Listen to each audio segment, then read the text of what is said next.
നീ ഇനി ഒന്നും പറയണ്ട കത്രി. നിനക്ക് എന്നോടുള്ള അത്രയും സ്നേഹം അന്തപ്പനോടില്ലെങ്കിലും കുറച്ചൊക്കെ സ്നേഹം ഇവനോടും ഉണ്ടെന്ന് എനിക്കറിയാം. ഞാൻ ആലോചിക്കുകയായിരുന്നു, ഇന്നത്തെ ഈ ജീവിത സൂചി വെച്ച് നോക്കുമ്പോ നമുക്ക് രണ്ടാൾക്ക് മാത്രം ജീവിക്കാൻ പറ്റാത്തൊരവസ്ഥയാണ്. പ്രണയത്തെക്കാൾ വലുതാണ് വിശപ്പെന്ന് നന്നായിട്ട് അറിയാവുന്നവനാണ് ഈ മത്തായി. അതെ, വിശപ്പ് പടിവാതിലൂടെ കടന്നു വരുമ്പോ പ്രേമം ജനൽപ്പഴുതിലൂടെ ഓടിക്കളയുമെന്നാണ് മഹാനായ യാചകൻ ചക്രവർത്തി പറഞ്ഞിരിക്കുന്നത്. യാചകൻ ചക്രവർത്തിയല്ല, ഷാജഹാൻ ചക്രവർത്തി. അങ്ങേര് എന്നെ പറഞ്ഞിരിക്കുന്നത്. അതുകൊണ്ട് കത്രി എതിരൊന്നും പറയരുത്. ഞങ്ങളെ വിവാഹം കഴിക്കാൻ പൂർണ്ണ സമ്മതമാണെന്ന് ഈ കൈയടിച്ച് സമ്മതിക്കണം, സമ്മതിക്കണം. അയ്യോ, ഒരു പെണ്ണെങ്ങനെ രണ്ടുപേരെ കല്യാണം കഴിക്കുന്നേ? പാഞ്ചാലിയായ സീത അർജുനനെ പോലിരിക്കുന്ന 5 ഭീമന്മാരെ ഒന്നിച്ച് കല്യാണം കഴിച്ച് താമസിച്ചു. സീതയല്ല, പാഞ്ചാലി. പാഞ്ചാലി എങ്കിൽ പാഞ്ചാലി. പിന്നെയാണോ മുരിങ്ങയ്ക്ക പോലിരിക്കുന്ന ഞങ്ങൾ രണ്ടുപേരും? ആ പാഞ്ചാലി എന്ത് ഭാഗ്യവതിയാ. ഒരു സാരി ചോദിച്ചാൽ 5 സാരി കിട്ടും. അയ്യോ, അവരെന്താവശ്യപ്പെട്ടാൽ 5 എണ്ണം വീതം കിട്ടും. ചതിച്ചോ? ഇനി 3 പേരെ കൂടി നമ്മൾ ഉണ്ടാക്കേണ്ടി വരുമോ? എന്തിന്? നമ്മൾ 2 പേര് പോരെ? 5 അല്ല 10 സാരി വേണമെങ്കിലും നമ്മൾ വാങ്ങിച്ചു കൊടുക്കും. ഈ വിവാഹത്തിന് സമ്മതിച്ചു ഒന്ന് പറ കത്രി. സമ്മതിച്ചു. അപ്പൊ എന്താണ് നമ്മുടെ വിവാഹം?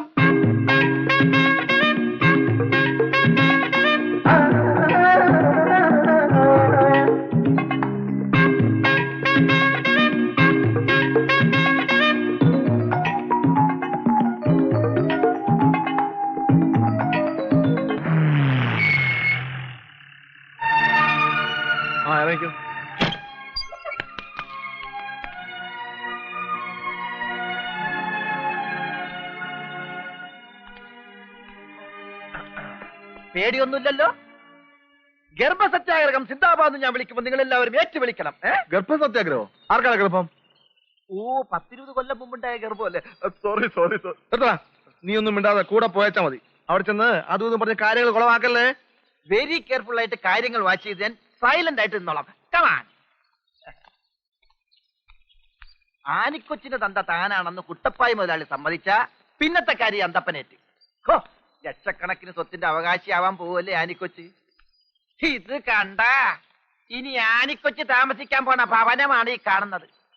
ചെല്ലി ചെല്ലി ചെല്ലി ചെല്ലി. അന്തപ്പം വരുന്നില്ലേ? ഹേ, അന്തപ്പൻ ഇവിടെ നിക്കാം.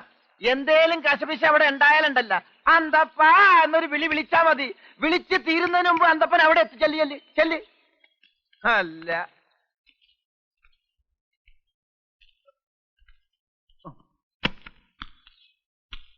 ആരാ? എന്റെ പേര് ദീനാമ്മ. ഇതെന്റെ മോള ആനി. കുട്ടപ്പായി മുതലാളി ഒന്ന് കാണാൻ വന്നതാ. ഓ, മോളെ കെട്ടിക്കാൻ സഹായം ചോദിച്ചു വന്നായിരിക്കും. അവരിവിടെ ഇല്ലല്ലോ. എടി വത്സമ്മേ, 10-100 രൂപയുണ്ടെങ്കിൽ ഇങ്ങോട്ട് കൊണ്ട് കൊടുക്ക്. മോളെ കെട്ടിക്കാൻ പിച്ചക്കാശ് ചോദിച്ചു വന്നതല്ല ഞാൻ. അവളെ ഇവിടെ നിർത്തിട്ട് പോവാൻ വന്നതാ. ഇവിടെ നിർത്താനോ? അതെ, ഇവിടെ അപ്പന്റെ വീട്ടിലില്ലാതെ പിന്നെ എവിടെ ഇവിടെ നിൽക്കേണ്ടത്? പള്ളിയും പട്ടക്കാരനും അറിഞ്ഞ് അവൻ താലി കെട്ടിക്കൊണ്ടുവന്നോൾ ഇവിടെ ഉണ്ട്. അവന്റെ സ്വത്തും പണവും മോഹിച്ച് മണിമാളിക പൊറുക്കാന്ന് കരുതി ഇറങ്ങി പുറപ്പെട്ടതായിരിക്കും. ആരുടെയും കെട്ടുതാലി പൊട്ടിക്കാനും മണിമാളിക താമസിക്കാനും അല്ല ഞങ്ങളോട് വന്നത്. എന്റെ മോക്കൊരു ജീവിതം വേണം. അവളുടെ തന്ത വലിയ പ്രമാണിയായിട്ട് ഇവിടെ വാഴുമ്പോ ഇത്രയും കാലം ഒരു അനാഥ പെണ്ണിനെ പോലെയാണ് എന്റെ മോള് കഴിഞ്ഞത്. ഇറങ്ങി പോകുന്നുണ്ടോ നീ? അപ്പന്റെ വീട്ടിൽ താമസിപ്പിക്കാൻ വന്നിരിക്കുന്നു.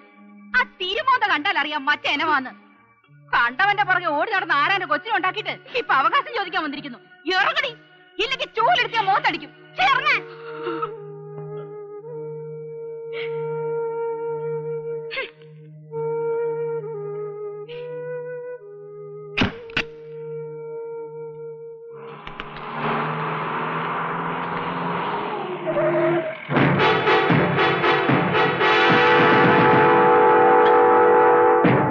നിന്നെ എന്നാത്തിനാ ഇപ്പൊ ഇങ്ങോട്ട് കെട്ടിയെടുത്തേ? നിങ്ങളുടെ മോളെ ഏൽപ്പിക്കാൻ വന്നതാ. മോളോ? അതൊരു പുതിയ അറിവാണല്ലോ. ഓ, അത് ശരി. കാഞ്ഞിരപ്പള്ളിയിലെ സണ്ണിപ്പൈതലിന്റെ പുതിയ നമ്പറാണല്ലേ? കൊള്ളാം. മാന്യന്മാരെ നാട്ടിച്ചേ അടങ്ങത്തുള്ളൂ അല്ലേടാ? ഓ, മാന്യത. മാന്യതയുടെ കാര്യമൊന്നും അധികം വിളമ്പണ്ട. തന്റെ മാന്യത തഴുത്ത രൂപമാണല്ലോ ഈ നിൽക്കുന്നത്. ഇവളെ പോലെ എത്ര ആനിമാർ അപ്പാന്ന് വിളിച്ച് വരാൻ കിടക്കുന്നുണ്ടാവും. ഇവളെന്റെ മോളാന്ന് എന്നാ തെളിവ്? എടോ, തള്ള ചൂണ്ടിക്കാണിക്കുന്ന ഏതൊരു കൊച്ചിനും തന്ത, അത് തന്നെ തെളിവ്. എന്നാ തെളിയിക്കടാ. പുതിയൊരു ഇറക്കുമതിയെ കൊണ്ട് വന്നിരിക്കുന്നു. നിങ്ങൾ വണ്ടി കയറി പോകല്ലേ.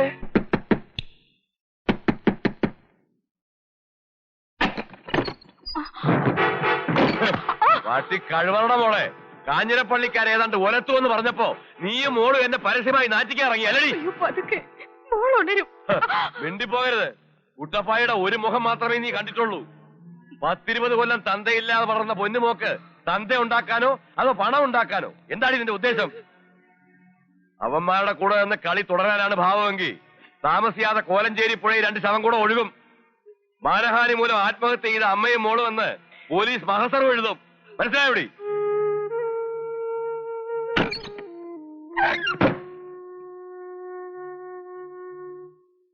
ഇരുവിഭാഗങ്ങളുടെയും വാദങ്ങളും സാക്ഷികളുടെ മൊഴികളും നൽകപ്പെട്ട തെളിവുകളും സശ്രദ്ധം പഠിച്ച കോടതി ആനി കുട്ടപ്പായ്ക്ക് ദീനാമയിൽ ജനിച്ച മകളാണെന്നുള്ളത് സംശയാതീതമായി തെളിയിക്കപ്പെട്ടിട്ടില്ല എന്ന നിഗമനത്തിൽ എത്തിച്ചേർന്നിരിക്കുന്നു. ഇതിന്റെ അടിസ്ഥാനത്തിൽ ഈ മെയിന്റനൻസ് കേസ് നിലനിൽക്കുന്നതല്ല എന്ന് കോടതിക്ക് ബോധ്യം വന്നിരിക്കുന്നു. Hence the case is dismissed. എന്ത് പറ്റി കാഞ്ഞിരപ്പള്ളിക്കാരൻ പൈതൽ? ഹലോ, കാണാം. ഇപ്പോ ആലോചിക്കുമ്പോ തോന്നുക ഒന്നും വേണ്ടിയിരുന്നില്ല എന്ന്. നമുക്കിവിടം വിട്ട് എങ്ങോട്ടെങ്കിലും പോകാൻ പറ്റി. പുറത്തേക്ക് ഇറങ്ങിയാൽ ആളുകളുടെ ഒരുതരം നോട്ടവും സംസാരവും. എവിടെ പോയാലും നിനക്ക് അമ്മയോടുള്ള ദേഷ്യം ഇല്ലാണ്ടാവോ? മകളുടെ മുഖത്ത് കരിവാരി തേച്ച ഒരമ്മ.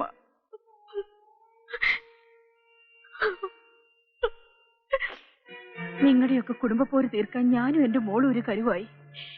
പോന്നപ്പോ ഒരു മുഴം കയറോട് കൊണ്ടുവരായിരുന്നില്ലേ?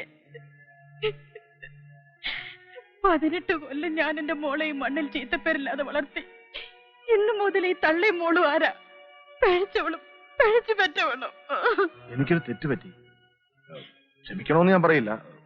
പക്ഷേ നിങ്ങൾ എന്തു പറഞ്ഞാലും എനിക്ക് പൊറുക്കാൻ പറ്റില്ല. അത്രയ്ക്ക് അറുപ്പും വെറുപ്പുമാണ് കാഞ്ഞിരപ്പള്ളിക്കാരുടെ എനിക്ക്. കല്ലൂക്കാരന്മാരെന്റെ ജീവിതം തകർത്തപ്പോ നിങ്ങൾ ചവിട്ടി തേച്ചത് എന്റെ കുഞ്ഞിന്റെ ജീവിതമാണ്. നിങ്ങൾ എന്തോ ജീവിതം തേച്ചെന്നേ പറയുന്നേ? കൊണ്ട് കേസ് കൊടു. അല്ല പിന്നെ എനിക്കിതിൽ കൂടുതൽ ഭംഗിയായ ഭാഷയിൽ ക്ഷമ പറയാൻ അറിയില്ല. എത്ര നിസ്സാരയെ സണ്ണിച്ചിന് പറഞ്ഞൊഴിയാൻ കഴിഞ്ഞു. ഇനി തള്ളയ്ക്ക് മോൾക്ക് എന്തുണ്ട് പ്രതീക്ഷിക്കാനെന്ന് ഒരു വട്ടമെങ്കിലും ചിന്തിച്ചിരുന്നെങ്കിൽ ഇങ്ങനെ പറയില്ലായിരുന്നു. ഇടമജി സന്നിച്ച നേരിട് കാണിച്ചിട്ടില്ല, ഇനിയോട്ട് കാണിക്കുകയില്ല. കല്ലൂക്കാരന്മാർക്കിട്ട് വെടിപൊട്ടിക്കണമെന്ന് കൂടെ കരുതിയ നിങ്ങളെ കോടതി കയറ്റിയത്. അതിലൂടെ നിങ്ങൾക്കൊരു ജീവിതം ഉണ്ടാവട്ടെ എന്ന് ആഗ്രഹിച്ചു. പക്ഷേ ആ കണക്ക് തെറ്റിയപ്പോ മനസ്സ് വേദനിച്ചത് നിങ്ങളെ മാത്രമല്ല, ഞാൻ മൂലം ആരും കരയുന്നത് എനിക്കിഷ്ടമല്ല. അനി, ഇതൊരു ഔദാര്യവാക്കല്ല. നിനക്കിഷ്ടമാണെങ്കിൽ ഈ നിമിഷം മുതൽ നീ എന്റെ പെണ്ണ. നാട്ടുകാരുടെ മുമ്പിൽ ദുഷ്പേരുകാരിയായ നിന്നെ ഞാൻ